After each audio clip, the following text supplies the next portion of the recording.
Right. Thank you for being part of my video. Can you please introduce yourself? My name's Andy Fletcher. What are you playing today? So today I'm playing True Draco. It's a tribute summon-based deck. Also, the deck uses a lot of cards known as floodgates, which I'll go into a little bit more detail during the profile. So why True Draco? Because ever since I started playing the deck, like I say, it's a really good budget option for people that want to get into the game, and also the decks can be quite competitive as well. It's seen quite a big success over the years when it first got introduced into the game. Mainly because of the boss monster, which was unfortunately banned. A way too powerful a card for the format. But so get to the profile. Brilliant. Thank you. Start off with the monsters. So we play one Dynamite Knight, the True Draco fighter. So he's now basically become somewhat of a boss monster himself now. So all the effects, all the True Draco monsters effects.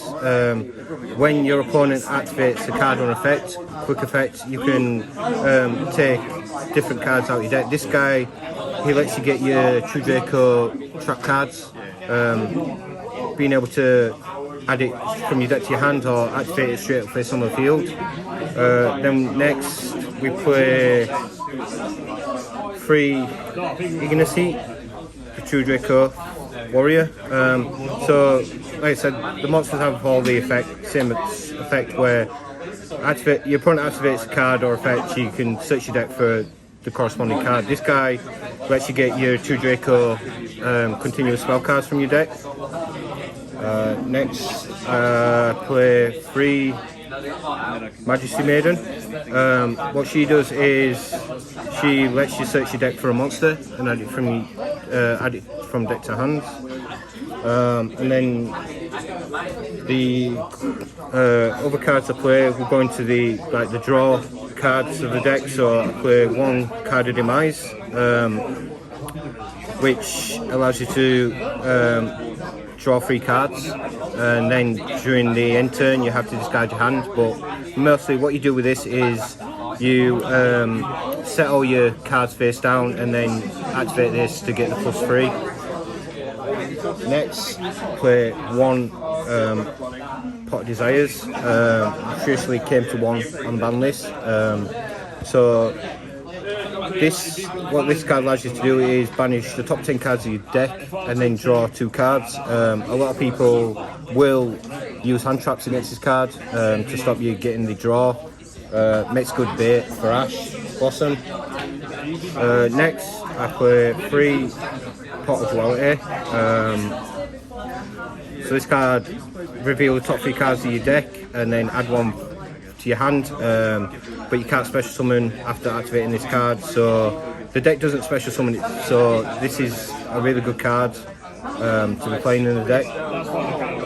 Next I play 1 Diagonic Diagram. So basically you either destroy a card from your hand or face upon your field, True Draco card or True King card, and this essentially lets you search your deck for any card that you need. After that, then we go on to the True Draco spells. So we have 3 True Draco Heritage, which this card allows you to additional tribute summon.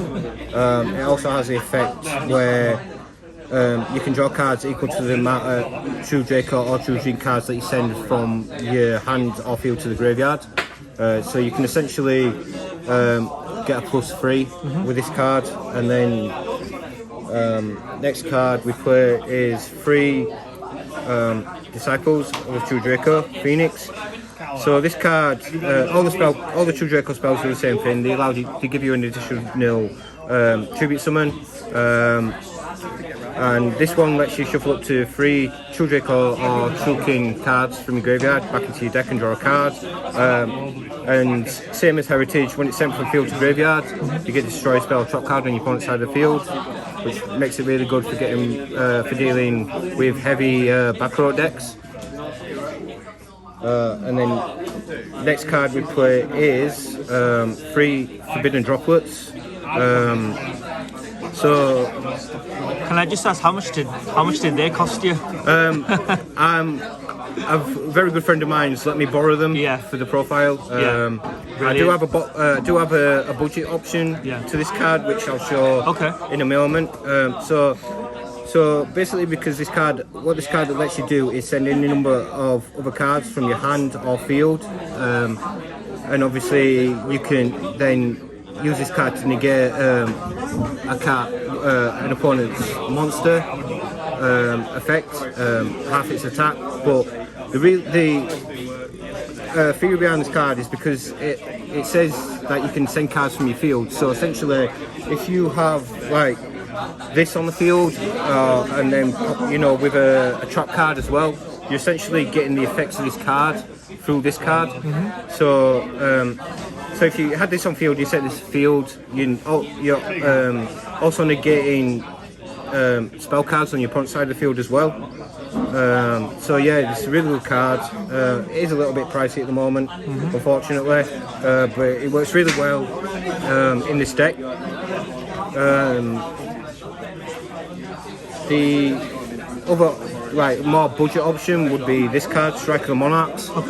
So what essentially this card does is you tribute a level 5 or higher normal summon monster on your side of the field, target a card on your opponent's side of the field, negate that effect until the end turn, and it allows you to draw a card as well. Next we go to the True Draco trap cards, which I'm playing 3 True King's Return.